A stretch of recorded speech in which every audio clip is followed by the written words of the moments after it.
하나님의 말씀은 출애굽기 12장 15절에서 20절입니다. 자, 우리 한 목소리로 같이 읽어보겠습니다. 너희는 이레 동안 유교병을 먹을지니 그 첫날에 누룩을 너희 집에서 제하라. 무릇 첫날부터 일곱째 날까지 유교병을 먹는 자는 이스라엘에서 끊어지리라.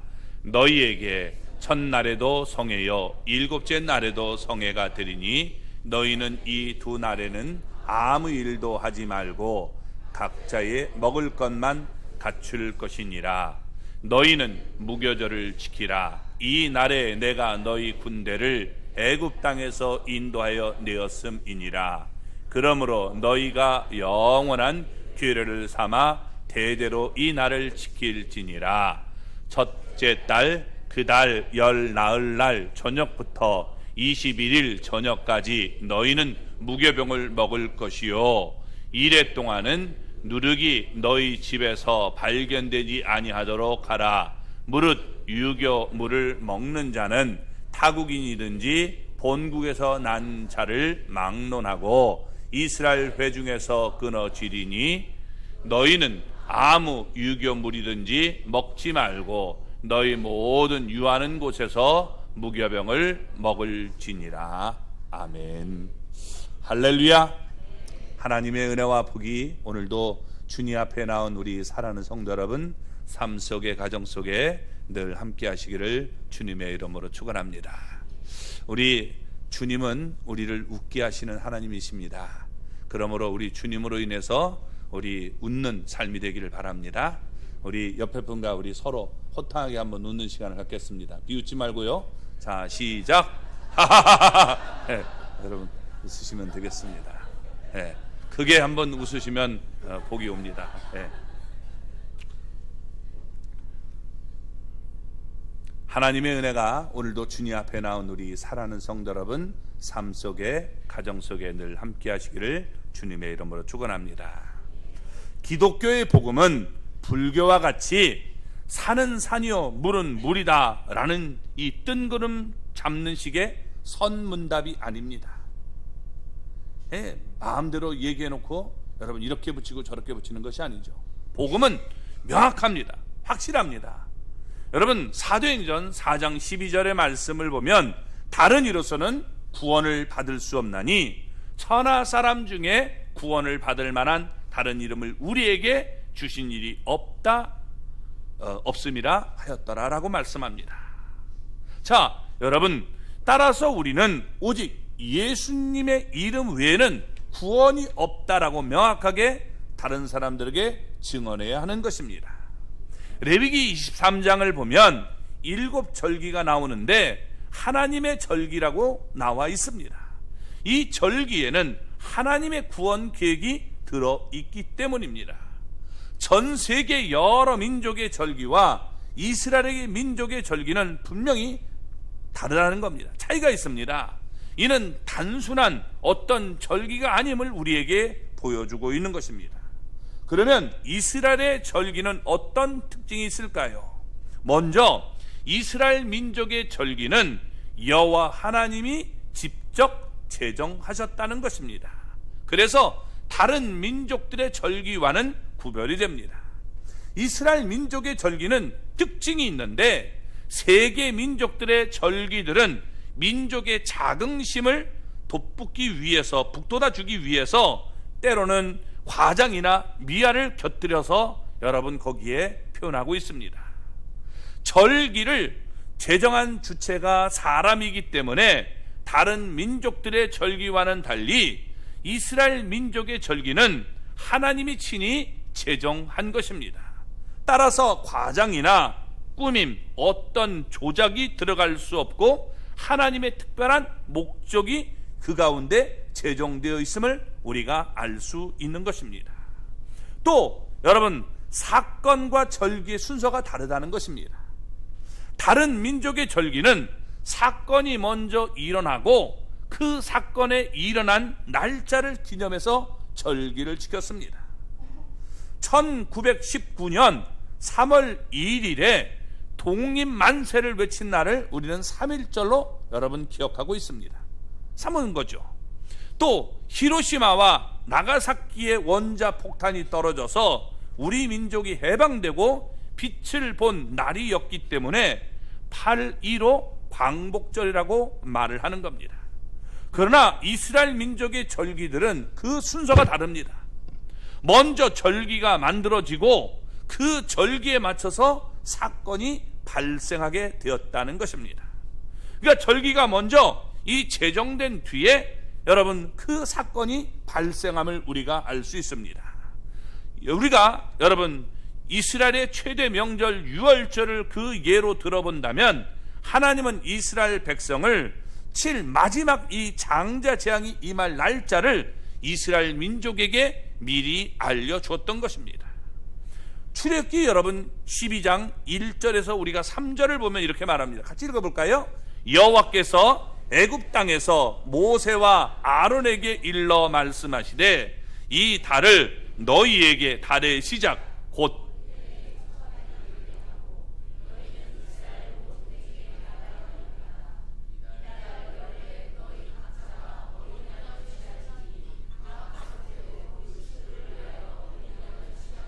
아멘. 자, 모세는 하나님께서 모세에게 유월절의 계획을 미리 말씀해 주었습니다. 그래서 여러분 어떻게 돼요? 이달 열하를 지금 기준으로 해서 어린 양을 잡아라 라고 말합니다. 그리고 그 피를 우리가 문설주와 임방에 바르라. 우리가 지난 주에 나눴던 말씀이죠. 그걸 쭉 말씀합니다. 그리고 여러분 21절을 우리가 보면 뭐라고 얘기하냐면 이렇게 얘기합니다. 모세가 이스라엘 모든 장로를 불러서 그들에게 이르되 너희는 나가서 너희의 가족대로 어린 양을 택하여 유월절 양으로 잡고. 그러니까 하나님이 모세에게 말씀하셨고 아론에게 말씀하셨는데, 모세와 아론에게 말씀하셨는데, 여러분 그걸 지금 어떻게 돼요? 모세는 장로들을 불러서 또 그걸 가르쳐 줍니다. 그래서 백성들에게 지금 너희는 나가서 지금 그렇게 가르쳐 주라는 거예요. 그래서 여러분 그렇게 하게 되죠. 그러니까 여러분 하나님의 계획이 먼저 있었고 그 사건이 일어나게 됩니다. 또 여러분 보세요. 43절을 볼까요? 여호와께서 모세와 아론에게 이르시되 유월절 규례는 이러하니라. 이방 사람은 먹지 못할 것이나 라고 말씀합니다. 자, 여기 보면 죽음의 신이 이스라엘 집을 다 넘어가도록 계획하셨고 이를 유월절로 미리 정하셨던 것입니다. 그런 다음에 그 절기에 맞는 사건이 일어납니다. 그래서 하나님의 이 구원 계획표가 여러분 그대로 실행됨을 볼 수가 있다는 것입니다. 그래서 하나님의 여러분 계획이 있었고 그리고 어떻게 돼요? 그대로 이렇게 실천하는 모습을 보여주고 있는 겁니다. 이스라엘 절기들은 하나님이 언제 계획하셨느냐? 여러분 천지 창조할 때 여러분 넷째 날에 만들어진 것입니다. 우리 창세기 1장 14절 말씀을 볼까요? 그것들로 징조와 계절과 날과 해를 이루게 하라. 아멘. 여기서 보면 계절이라는 말이 여기 모아딤 절기를 얘기하고 있는 거예요.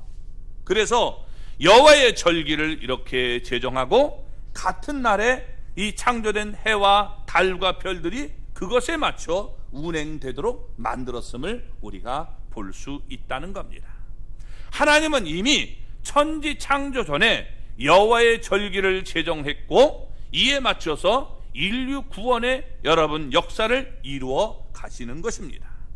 자, 우리가 일곱 절기를 얘기하면 한마디로 얘기하면 이렇다고 했죠. 유월절은 예수 그리스도의 이 피 흘리고 죽으심을 우리에게 보여주는 겁니다. 그래서 예수님의 그 피를 통해서 우리가 구원받게 되는 거죠. 또 여러분 무교절은 예수 그리스도께서 우리의 모든 죄를 짊어지시고 무덤 속에 장사되는 것을 바로 무교절이라고 얘기하는 겁니다. 구약에 그렇게 하기 때문에 무교절 뭐야? 우리와 관계없는데, 그게 아니라 다 관계가 있음을 얘기해 주고 있는 거예요. 구약은 그림자, 모형이고 그리고 실체는 예수님임을 우리에게 보여주고 있는 겁니다. 초실절은 바로 예수 그리스도가 부활의 첫 열매가 되셨음을 보여주는 거예요. 그래서 바로 그리스도의 부활을 우리에게 보여주는 것입니다. 그리고 7.7절, 또 다른 말로 오순절인데, 이것은 그리스도와 성령의 역사로 이방인의 구원이 시작되는 것을 우리에게 보여주는 겁니다. 이제 이방인을 향하여 여러분 하나님의 구원 계획이 이루어지는 겁니다. 그러니까 우리 이방인들은 굉장히 여러분 은혜로운 것이죠. 또 여러분 아직 이루어지지 않았지만 나팔절은 이제 예수님께서 나팔을 불며 다시 강림하시게 됨을 보여주고 있는 겁니다. 아직 이루어지지 않았죠. 또 대속죄일은 그리스도의 속죄와 유대인의 회개를 보여주고 있는 겁니다. 유대인들은 예수 그리스도의 속죄를 믿지 않았지만 그들이 돌아오는 때가 있음을 우리에게 보여줍니다. 그래서 하나님 앞에 회개하게 되죠. 또 초막절은 그리스도의 마지막 심판을 우리에게 보여주는 겁니다. 그래서 알곡과 쭉정이를 여러분 구별하게 되고, 알곡은 창고에, 쭉정이는 우리 불에 태운다, 이렇게 설명하고 있는 것입니다. 자, 이 절기 안에는 하나님의 이 구원 경륜과 또 프로그램처럼 암호화되어 있기 때문에 우리가 그것을 볼 수 있는 눈이 있어야 되는 것입니다. 예수님의 공생에도 이 절기에 맞춰서 여러분 행동하셨던 것을 우리가 볼 수 있는 것입니다. 자, 이미 세 개는 이루어졌어요. 유월절, 무교절, 초실절은 이루어졌습니다. 예수님이 부활하셨죠? 다 이루어진 거예요. 그걸 통해서. 그리고 지금 우리가 살고 있는 오순절 시대예요. 그래서 지금은 이방인의 구원을 향하여 여러분 힘차게 우리가 나가야 되는 때입니다. 아직 이루어지지 않은 것이 세 개예요. 나팔절, 그리고 우리가 얘기하는 대속죄일, 그리고 초막절. 이것은 주님이 언젠가 재림하셔서 이루시게 될 겁니다. 그래서 여러분 아직 뭐 초막절 이런 것이 이루어졌다는 것은 다 이단이에요. 만약에 초막절이 이루어졌으면 어떻게 돼요? 죽음이 다시 없어야 돼요. 근데 죽는 건 그건 뭐예요? 가짜라는 걸 얘기해 주고 있는 거예요. 그래서 속지 마시기 바랍니다. 예수님이 다시 오시지 않았어요. 아멘. 그래서 오셨다라고 주장하는 이단들이 있는 것이지, 여러분 예수님은 다시 오시지 않았다는 사실을 우리가 알 수 있습니다. 언젠가 오시겠죠. 그래서 우리는 준비하고 깨어 있어야 되는 것입니다. 그래서 이것은 나중에 이루어지는 일들입니다. 자, 그러면 우리가 여러분 레위기 23장 5절 6절을 보면 이렇게 말합니다. 첫째 달 열 나흘날 저녁은 여호와의 유월절이요, 이달 15셋 날은 여호와의 무교절이니 이래 동안 너희는 무교병을 먹을 것이요. 그러니까 1월 14일이 여호와의 유월절이다 라고 말합니다. 15일은 바로 무교절이다 라고 말을 하고 있는 거예요. 그러면서 일주일 동안 무교병을 먹어라 라고 말하고 있습니다. 그래서 지금 이게 여러분 7일 동안 지키는 무교절이다 라고 얘기하고 있는 겁니다. 그러면서 여러분 레위기 23장 10절을 보면 또 이렇게 말합니다. 이스라엘 자손에게 말하여 이르라. 너희는 내가 너희에게 주는 땅에 들어가서 너희의 곡물을 거둘 때에 너희의 곡물의 첫 이삭 한 단을 제사장에게 가져갈 것이요. 여기에 너희의 곡물 첫 이삭 한 단을 지금 제사장에게 가져가라라고 말씀합니다. 그래서 여러분 어떻게 해요? 가나안 땅에 들어가서 농사를 지어서 첫 이삭을 하나님께 드리게 되는데, 이걸 여러분 어떻게 돼요? 처음 얻은 열매, 초실, 그것을 드리는 절기인데 이게 바로 여호와께 드리는 절기다라고 말하고 있는 겁니다. 그래서 여러분 이 초실절이 뭐냐? 우리 여기 11절을 보면 이렇게 얘기합니다. 제사장은 너희를 위하여 그 단을 여호와 앞에 기쁘게 받으심이 되도록 흔들되 안식일 이튿날에 흔들 것이며, 흔들다는 것은 이렇게 세우는 것을 얘기해 주고 있단 말이에요. 부활되는 모습을 보여주는 거예요. 그래서 안식일 이튿날에 여러분 이렇게 흔든다라고 말하고 있는 겁니다. 그러니까 안식일 이튿날, 이게 바로 1월 16일이 되는 거예요. 그래서 여러분 어떻게 돼요? 우리 식으로 얘기하면 여러분 고난 우리 당하신 날이 금요일이 되고, 토요일은 예수님이 무덤에 들어가신 날이고, 그리고 주일 새벽 여러분 예수님이 부활하시게 되죠. 이게 부활절이 되는 겁니다. 그래서 절기와 부활절이 따로따로 되는 게 아니라 여러분 하나님의 계획 속에서 이루어지는 사건을 우리에게 보여주고 있는 거예요. 그래서 유월절, 무교절, 초실절 이렇게 세 개의 절기를 하나로 묶어서 우리가 얘기할 수도 있고 하나하나 따로따로서 얘기할 수 있는 거예요. 그래서 제가 이번에는 하나로 묶어서 얘기하는 게 아니라 하나씩 설명을 하는 것입니다. 그래서 여러분 우리가 이번 주는 예수님께서 우리의 모든 죄를 짊어지시고 무덤 속에 들어가시는 그것을 우리는 깊이 묵상할 수 있는 그런 은혜가 있기를 바랍니다. 자, 그러면 우리 죄악을 지금 예수님이 짊어지시고 무덤 속에서 해결하시는 이 모습을 오늘 여기 출애굽기 우리 12장에서는 우리가 모형으로 그림자로 상징적으로 우리에게 잘 표현해 주고 있는 거예요. 그래서 이것을 우리가 읽을 수 있는 그런 눈을 가져야 되는 겁니다. 자, 먼저 우리 본문으로 돌아가서 우리 15절 말씀을 읽어보겠습니다. 너희는 이레 동안 무교병을 먹을지니 그 날의 누룩을 너희 집에서 제하라. 무릇 첫날부터 일곱째 날까지 유교병을 먹는 자는 이스라엘에서 끊어지리라. 아멘. 먼저 집에서 모든 누룩을 제거하라라고 말씀하고 있습니다.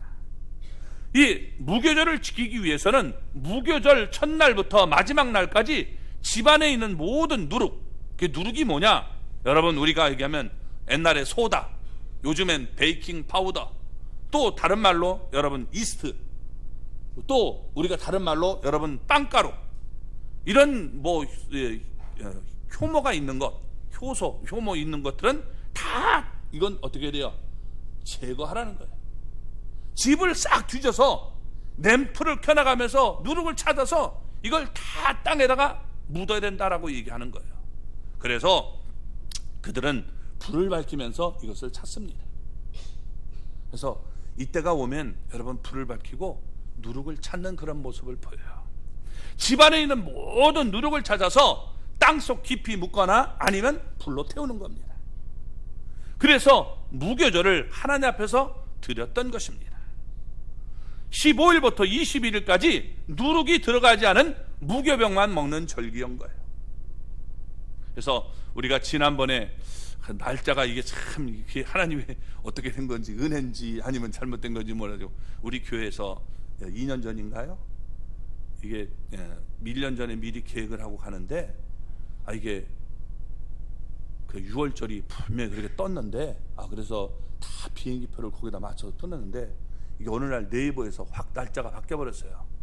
보니까 2주가 뒤로 있더라고요. 그래서 그거 끝난 다음에 우리는 가기로 계획했는데 그거 다 정말 힘들어서 몇 천만 원 우리가 손해 볼 것이냐.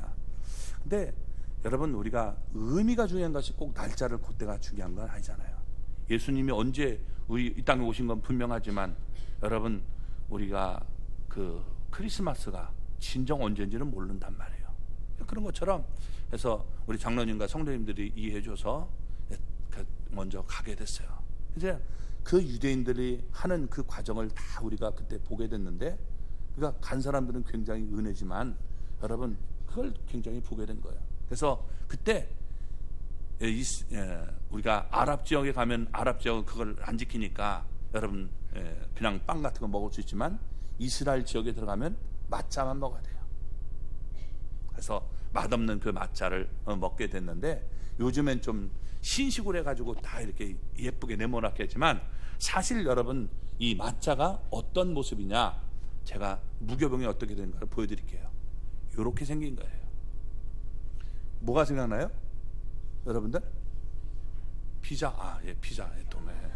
피자인데 피자는 이게 발효가 되죠. 그죠? 그래서 이게 그 인도의 란이라고 하는 거 있죠? 그런 식으로 이렇게 누룩이 들어가지 않게 이렇게 굽는 겁니다. 그래서 이게 이런 모습으로 여러분 생긴 거예요. 자, 요걸 먹는 절기가 되는 겁니다. 그러면 이 무교병이라는 말이 무슨 말이냐? 문자 그대로 무, 없다는 거예요. 뭐냐? 이 교자는 삭힐 교자, 삭힌다는 거예요. 발효시킨다는 거. 그래서 교라고도 말하고 효라고 합니다. 그래서 이 무효절 이렇게 하는 게 아니라 무교, 이때 교자로 써가지고 교, 그 다음에 병은 바로 떡을 얘기하는 겁니다. 그래서 누룩이 없는 떡을 먹는 절기, 그걸 무교절 또는 무교병, 이렇게 우리가 얘기하게 되는 겁니다. 자, 그런데 이 말은 여러분 무교병이라는 말을 맛조트라고 하는데, 여러분 이것은 맛자체라는 말에서 왔어요. 이게 물을 빼다, 흡수하다, 장래 지내다, 묻어둔다는 이런 의미에서 온 것입니다. 그래서 이런 사실을 통해서 예수님이 누룩과 같은 우리의 모든 죄악을 하나도 여러분 남김없이 짊어지고 땅속으로 장사되어 여러분 다 이루어지는 사건을 우리에게 보여주고 있는 거예요. 그래서 구약은 그림자, 상징으로 보여주고 실체는 예수님의 모습을 설명해 주는 겁니다. 그래서 무교절은 예수님께서, 죄 없으신 예수님이 이렇게 장사된다는 것을 우리에게 보여주는 예언의 말씀이 되는 것입니다. 자, 그래서 무교병을 먹으라라고 얘기를 합니다. 이스라엘 백성들은 무교절기 기간 동안은 무교병을 먹었습니다. 6월절 저녁부터 누룩이 없는 무교병을 먹기 때문에 6월절과 무교절을 합친 이름을 무교병의 절기라고 여러분 불렀던 것입니다. 평소에 유교병, 누룩이 섞인 이 떡을 먹었는데 이 절기만큼은 누룩이 없는 무교병을 7일 동안 먹어야 했던 것입니다. 만약 이 기간에 유교병을 먹으면 이스라엘 공동체에서 끊어지게 되는 것입니다. 6월절의 무교병은 죄 없으신 예수님의 몸을 말씀하고 있는 겁니다. 그래서 예수님께서는 무교병을 이렇게 표현합니다. 여러분 뭐라고 얘기합니까? 마태복음 26장 26절에서 이렇게 얘기합니다. 받아서 먹어라, 이것은 내 몸입니다. 누룩이 없다는 것, 죄가 없다는 것, 그래서 죄가 없으신 예수님을 이렇게 우리가 먹듯이 받아들여야 된다라고 얘기하고 있는 겁니다. 또 여러분 요한복음 6장 35절에서 예수님은 이렇게 말씀하셨습니다. 예수께서 이르시되 나는 생명의 떡이니 내게 오는 자는 결코 줄이지 아니할 터이요. 또 요한복음 6장 48절에는 내가 곧 생명의 떡이니라 라고 말씀했습니다. 그러니까 생명의 떡이 되시는 예수님을 우리가 먹듯이 받아들여야 된다는 거예요. 성도가 죄사함을 받으려면 죄 없으신 예수님이 나를 위해서 죽으셨다는 사실을 믿음으로 받아들여야 된다는 거예요. 그걸 안 믿으면 어떻게 돼요? 성도라고 말할 수가 없는 것이죠. 가끔 보면 여러분 이 신학 박사라고 하는 사람들 가운데서 또 박사라고는 그냥 박사라고 하는 사람 가운데서 굉장히 똑똑한 척 하면서 그거 믿지 못한다라고 얘기를 해요. 그런 사람을 뭐라고 해요? 아무리 박사가 12개가 있어도 구원받지 못한 사람이라고 말할 수밖에 없는 거예요. 성경은 그렇게 말하고 있지 않습니다. 성도는 죄사함을 받은 사람이에요. 그러니까 여러분 내가 죄사함을 받으려면 이 사실을 내가 믿고 여러분 우리가 나아가야 되는 겁니다. 그래서 그 사실을 우리가 여러분 믿을 수 있기를 바랍니다. 자, 고린도서 여러분 5장 7절의 말씀을 볼까요? 너희는 누룩 없는 자인데 새 덩어리가 되기 위하여 묵은 누룩을 내버리라. 이제 여러분 우리가 정말 그 사실을 받아들였다면 우리도 누룩이 없는 자라는 거예요. 죄가 없는 자가 되어서 새 덩어리를 위해서 우리가 이제 한 몸이 되어서 살아야 되는데 묵은 누룩, 우리가 자꾸 옛 습성에 여러분 죄된 습성을 버려야 된다라고 말하고 있는 거예요. 이게 바로 우리 성도들이 가져야 할 태도가 되는 겁니다. 왜? 우리는 주님과 연합된 삶을 살아야 하기 때문입니다. 자, 그런데 여러분 이 유대인들이 여러분 그들이 행하고 있는 이 예식을 보면 참으로 놀라운 비밀이 그 안에 있어요. 근데 그들은 하면서도 왜 이게 하는지 의미를 몰라요. 여기 이게 이렇게 생긴 게 무교병이라고 그랬죠. 무교병을 여러분 이걸 어떻게 하느냐, 이들이 이제 식사에 제가 참석을 해봤어요. 참석을 할 때 탄툴이라고 하는 그 이스라엘에서 탄툴이라고 하는 것에 그 행사를 하는 곳이 있는데, 제가 정말 하나님의 은혜로 그 당시에 옛날에 그 이스라엘에 있을 때 갑자기 그 영화 배우 감독이 거기 왔는데, 내가 딱 길거리를 가다가 한국 사람이 있으니까 한국 사람이네요. 그래가지고 이제 어떻게 하다가 얘기하다가 제가 거기 따라갔어요. 홍이봉이라는 그 감독인데, 뭐 옛날에 그 여러 가지 뭐 그런 영화를 만든 분이에요. 이제 믿음으로, 옛날에 세상에 놀다가 이제 믿음으로 들어와서 그걸 한 분인데, 그분이 하는 곳에 갔어요. 근데 거기에 보면 이렇게 얘기합니다. 이게 이제 성찬식을, 우리가 성찬식이 아니라 뭐죠? 6월절 예식을 할 때 여기 이렇게 마차 이런 걸 3개를 놓습니다. 3개를 이렇게 포개서 놔요. 3개를 포개서 놔요. 물론 다른 것들도 있죠. 근데 참 그게 놀라운 게 뭐냐면, 무교병 3조각을 이렇게 나눠져 있는데, 그 중간에 것을 딱 꺼내가지고 중간에 것을 반을 쫙 찢어요. 그래서 반은 이렇게 자기 이 베개 안에, 이게 뒤에 이렇게 보면 이게 베개 같은, 뭐 방석이라고도 할 수 있고 베개라고 쓰는데 거기다 숨겨두고, 그리고 반은 식탁 위에 올려놓습니다. 그리고 참석한 자들이 그걸 나중에 나눠 먹게 되는 겁니다. 자, 여러분, 이 3조각은 뭘 얘기하냐? 성부, 성자, 성령을 얘기하고 있는 거예요. 그런데 성자 되시는 예수님의 몸이 어떻게 돼요? 찢기시는 모습을 보여준단 말이에요. 그래서 예수님의 몸을 나눠 먹는 이런 모습을 우리에게 보여주는 거예요. 그리고 이 떼어서 먼저 숨겼던 이 반 조각은 여러분 주님의 죽음과 장사를 우리에게 설명해 주는데, 식사가 끝날 쯤 되면 다시 찾아서 이것을 여기 상에다 올려놓게 됩니다. 이건 예수님의 부활을 상징해 주는 그런 모습을 얘기하고 있는 거예요. 유대인들은 의식을 그렇게 행하는데, 하나님의 계시에 의해서 그걸 하고 있지만 의미는 여러분 눈이 감겨서 모르고 있는 거예요. 자, 이런 모습을 지금 보여주고 있는 겁니다. 그래서 이렇게 예수님의 몸이 이렇게 찢어지고 우리를 위해서 주셨다는 사실을 우리에게 보여주고 있는 겁니다. 그런데 6월절 저녁부터 지키는 무교절을 우리에게 말을 합니다. 자, 우리 18절을 우리 읽어볼까요? 첫째 달 그 달 열 나흘날 저녁부터 21일 저녁까지 너희는 무교병을 먹을 것이요. 아멘.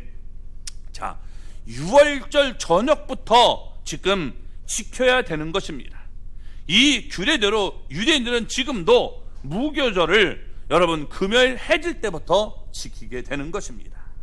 자, 그런데 예수님은 6월절 금요일 해질 때 죽을 것이 예언되어 있었던 것입니다.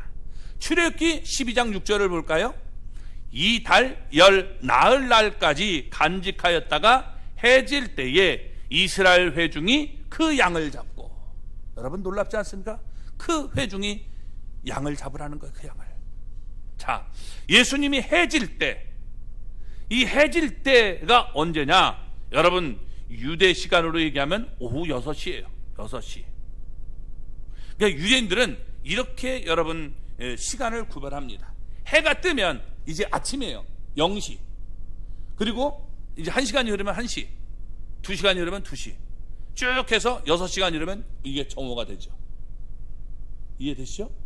그리고 또 쭉 가가지고 뭐 한 11시 되면 이게 오후 5시가 되는 거예요. 자, 그래서 예수님께서 여러분 지금 여기 뭐예요? 해질 때.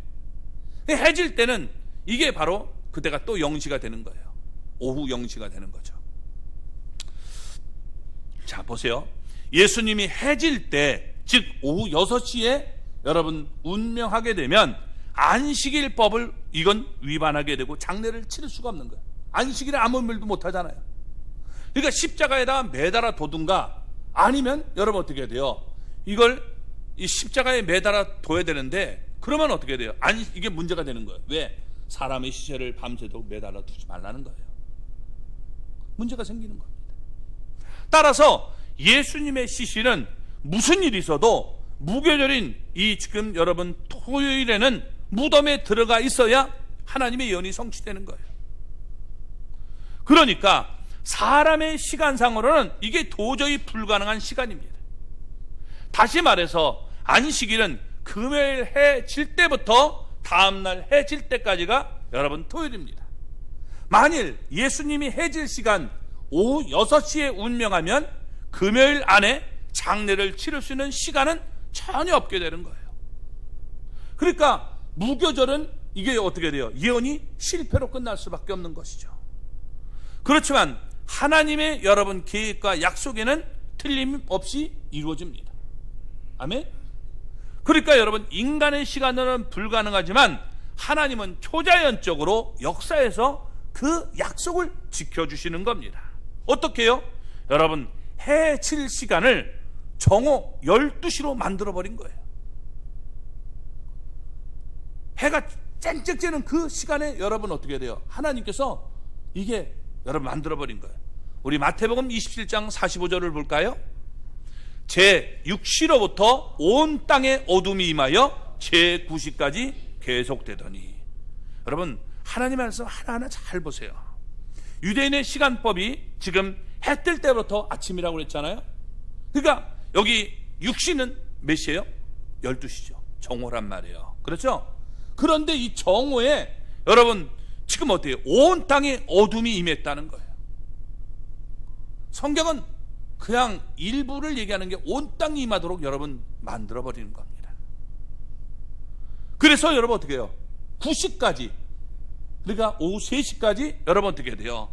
온통 아주 이게 어둡게 다 만들어버린 거예요. 자, 어둠이 임한 시간이 12시고 운명한 시간이 3시입니다. 마태복음 27장 우리 30절을 보면 예수께서 다시 크게 소리 지르시고 영원히 떠나시니라 라고 말씀합니다. 이때가 바로 우리가 오후 3시가 되는 거예요. 자, 그러면 우리가 보통 6시로 계속한다면 안식일이 시작된다면 어떻게 해요? 시간이 얼마 남아요? 3시간이 남죠. 예수님이 오후 3시에 돌아가셨다면. 그렇죠? 오후 여기 이제 6시부터는 돌아다닐 수가 없는 거예요. 유대인의 법에 의한 돌아다닐 수가 없어요. 자, 그러니까 어떻게 돼요? 이 3시간 동안에 장례를 다 마쳐야 되는 거예요. 이 장례를 마쳐야 돼요. 사람을 끌어내다가 그걸 향료를 입히고 이런 걸 해가지고 다 해야 되는 거예요. 이게 가능합니까? 도저히 이게 불가능한 그런 모습을 볼 수가 있어요. 그런데요, 여러분 성경을 읽어보면 이게 하나님이 계획하셨기 때문에 이 모든 것들이 다 그대로 이루어짐을 볼 수 있습니다. 누가복음 여러분 23장 50절에서 54절까지 한번 읽어볼까요? 공의 의원으로 선하고 의로운 요셉이라는 사람이 있으니 그들의 결의와 행사에 찬성하지 않자라. 그는 유대인의 동네 아리마대 사람이요 하나님의 나라를 기다리는 자라. 그가 빌라도에게 가서 예수의 시체를 달라 하여 이를 내려 세마포로 싸고 아직 사람을 장사한 일이 없는 바위에 판 무덤에 넣어두니 그날은 준비일이뇨 안식일이 거의 되었더라. 안식일이 거의 되었을 때 이렇게 지금 하는 거예요. 이 사람이 공회원이요. 그러니까 우리 식으로 얘기하면 여러분 국회의원 정도 된다고 생각하세요. 그 사람이 가서 달라고 하니까 여러분 어떻게 해요? 무시할 수가 없는 거예요. 그래서 여러분 어떻게 해야 돼요? 그냥 이 아리마대 요셉에게 시체를 내어주게 된 겁니다. 그래서 이 시체를 세마포로 싸서 여러분 어떻게 해요? 향료 같은 거 사실 넣어야 되는데 이게 급히 하느라고 어떻게 돼요? 무덤 속에다가 집어넣었다라고 말하고 있는 거예요. 아직 아무 사람도 들어가지 않은 이 무덤 속에 들어갔는데 이것이 바로 자기의 무덤이었단 말이에요. 자기가 준비한 건데 거기에다가 예수님을 여러분 넣게 되는 이 놀라운 모습을 보여주고 있는 거죠. 그래서 이처럼 하나님은 반드시 약속을 지키시는 분임을 우리에게 보여주고 있다는 겁니다. 이게 여러분 얼마나 대단합니까? 우리가 그냥 사람들이 한 다음에 이렇게 두드려 맞히는 그런 얘기가 아니라 하나님은 그 계획 속에서 철저히 이루시는 모습을 보여주고 있는 거예요. 예수님은 예언대로 6월절에 십자가에서 죽으시고 급하게 무교절에 무덤에 들어가신 것입니다. 하나님의 예언의 말씀은 이와 같이 정확하게 성취되었다는 것입니다. 주 예수님께서 우리의 모든 죄를 짊어지시고 죽으심으로 우리의 모든 죄를 대속했음을 우리가 믿을 수 있기를 주님의 이름으로 축원합니다. 아멘. 그래서 여러분 우리가 이것을 받아들여야 되는 거예요. 자, 그러면 여러분 퀴즈를 한번 내볼게요. 여러분 가룟 유다는 구원 받았을까요? 못 받았을까요? 가룟 유다 안 받았어요? 확실해요? 네, 예. 우리 효범이가 안 받았대요. 맞아요. 안 받았어요. 왜? 여러분 성경을 읽어보면 요한복음 13장 30절에 뭐라고 했냐면 떡 조각을 받아서 먹지 않고 나가버려요. 떡 조각을 받고 나간단 말이에요. 그러니까 이걸 내가 예수님을 무지하신 분을 내가 정말 구세주로 주님으로 믿고 받아야겠다는 그것이 아니라 떡 받고 이러고 나가는 거예요. 제 표현이 좀 그런가요? 이러고 나가는 거예요. 여러분 그래서 구원받지 못한 안타까운 모습을 보여주고 있는 것이죠. 유대의 이 여러분 모습을 보면 그런 것을 볼 수 있는 거예요. 자, 그리고 여기에 노동을 금하게 하는 모습을 볼 수 있습니다. 우리 16절을 볼까요? 너희에게 첫날에도 성회요 일곱째 날에도 성회가 되리니 너희는 이 두 날에는 아무 일도 하지 말고 각자의 먹을 것만 갖출 것이니라. 아멘. 무교절의 첫날과 일곱째 날은 성회니까 이 두 날에는 아무 일도 하지 말고 모여라 라고 말을 합니다. 이 규례의 의미는 뭐냐? 여러분 죄 사함은 인간의 노력이나 힘으로 되는 것이 아니라는 거예요. 공로로 되는 게 아니라 오직 하나님의 은혜로 이루어진다는 사실을 말씀해 주고 있는 거예요. 하나님이 우리를 죄 용서해 주는데 우리가 노동해서 여러분 일해서 우리가 여러분 깨끗함을 받는 것이 아님을 보여주고 있는 거예요. 그래서 인간의 행위, 인간의 공로를 거기에 섞지 말라라고 말씀하고 있는 겁니다. 여러분 에베소 2장 8절 9절에 뭐라고 말씀하십니까? 너희는 그 은혜에 의하여 믿음으로 말미암아 구원을 받았으니 이것은 너희에게서 난 것이 아니요 하나님의 선물이라. 행위에서 난 것이 아니니 이는 누구든지 자랑하지 못하게 함이라 라고 말씀하고 있습니다. 아멘. 그러니까 여러분 죄사함은 하나님의 은혜인 거예요. 내가 노력해서 뭘 해서 여러분 구원받았다라고 착각하지 마시기를 주님의 이름으로 축원합니다. 그리고 영원한 규례라고 여기 얘기하고 있습니다. 17절 말씀을 볼까요? 너희는 무교절을 지키라. 이 날에 내가 너희 군대를 애굽 땅에서 인도하여 내었음이니라. 그러므로 너희가 영원한 규례로 삼아 대대로 이 날을 지킬지니라. 아멘. 여러분 이단들은 시대마다 구원 방법이 다르다, 구원자가 다르다라고 말합니다. 그래서 그렇게 말하는 것은 이단이에요. 여러분 시대 때마다 구원자가 다르고 하나님의 구원 방법이 다르다. 저건 이단 중에 괴수구나 하면 돼요. 신천지 여러분 뭐 다들 그렇게 얘기하는 겁니다. 아니에요. 정명석인에도 그렇게 얘기하는 겁니다. 통일교도 그렇게 얘기하고요. 아니에요. 오늘 뭐라고 말씀합니까? 이건 영원한 규례로 삼아 이 날을 대대로 지켜야 된다라고 말하고 있는 거예요. 하나님의 구원 방법은 영원한 것입니다. 바뀔 수 없어요. 절대 변할 수 없는 영원한 규례가 바로 여기에 있는 것입니다. 뭐요? 예수님께서 죄 없으신 예수님께서 우리의 모든 죄를 짊어지시고 여러분 피를 흘리시고 죽으시는 그 모습 위에 우리에게 구원이 있는 거예요. 아멘. 여러분 우리가 죄 용서를 이렇게 받게 되는 것입니다. 그렇기 때문에 우리는 기쁨과 감격 속에서 신앙을 고백하면서 주님을 예배하는 자가 되어야 되는 것입니다. 우리는 죄를 용서받았기 때문에 여러분 기쁨으로 예배하는 거예요.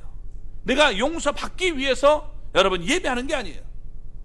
나는 내가 용서받기 위해서 예배드린다. 그건 아직까지 여러분 우리가 온전하지 못한 모습이 되는 것입니다.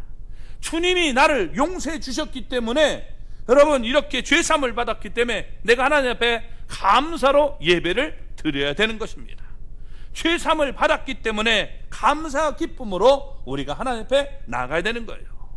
무교절은 우리 주 예수님이 우리의 모든 죄악을 짊어지시고 무덤 속에 들어가심으로 우리의 모든 죄악을 용서해 주셨다는 것입니다.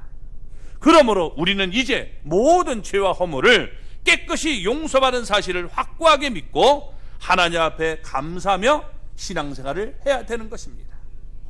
우리 죄 사함에 여러분 확신이 있어야 믿음이 흔들리지 않게 되고 믿음이 빨리 성장할 수 있는 거예요. 이단들은 자꾸 그 구원을 흔드는 거예요. 너 아무리 봐도 구원 못 받은 것 같은데 자기가 구원 줘요?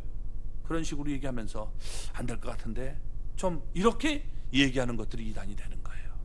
그래서 여러분 예수님의 은혜로 우리는 구원받았다는 사실을 우리가 믿기 바랍니다. 예수님이 그냥 이렇게 돌아가셨다, 그걸 아는 것으로 우리가 인정하면 안 되고 그 사실을 여러분 내가 정말 믿음으로 받아들여야 된다는 거예요. 아멘. 그런 분들이 되시기 바랍니다. 이것은 흔들림이 없는 영원한 여러분 줄의 법이다라고 말씀해 주고 있는 거예요. 그래서 우리가 다른 이단에 자꾸 속지 마시기 바랍니다. 아멘.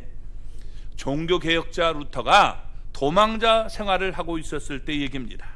1517년 여러분 10월 31일 비텐베르크 정문에 로마 교회의 면죄부 판매를 공격하는 95개의 조항을 여러분 써 붙인 후에 도망자 신세를 여러분 그는 하고 있었습니다.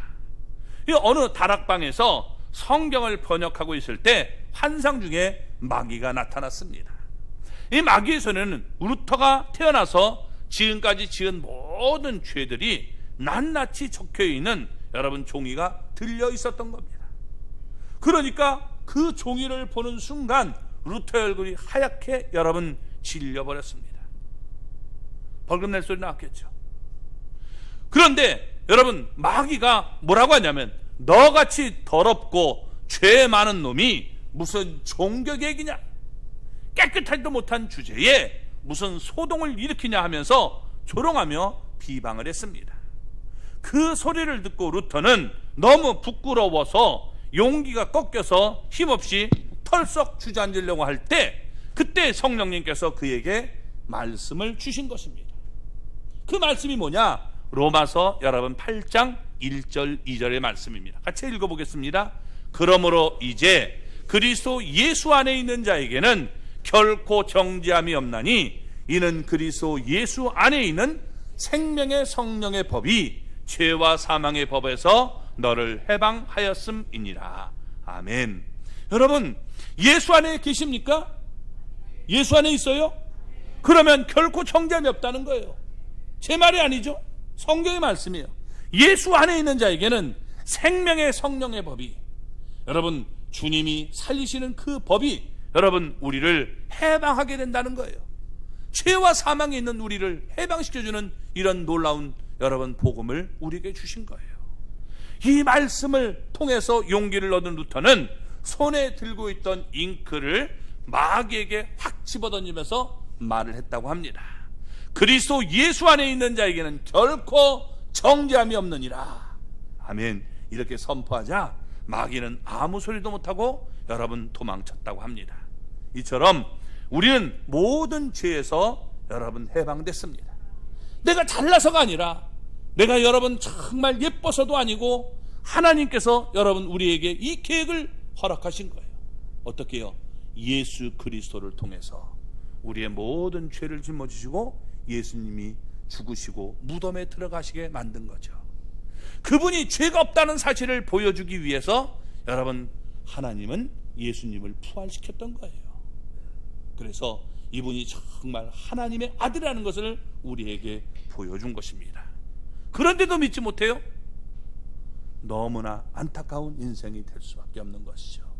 여러분 성경은 우리에게 이 사실을 분명히 얘기하고 있기 때문에 여러분 그저 머리로서 우리가 기억하는 게 아니라 죄 없으신 예수님이 나를 위해서 이 땅에 오셨고 그 예수님이 나의 모든 죄를 짊어지시고 십자가에서 피 흘리고 죽으셨다. 그리고 그분은 무덤 속에 장사되었던 분이다.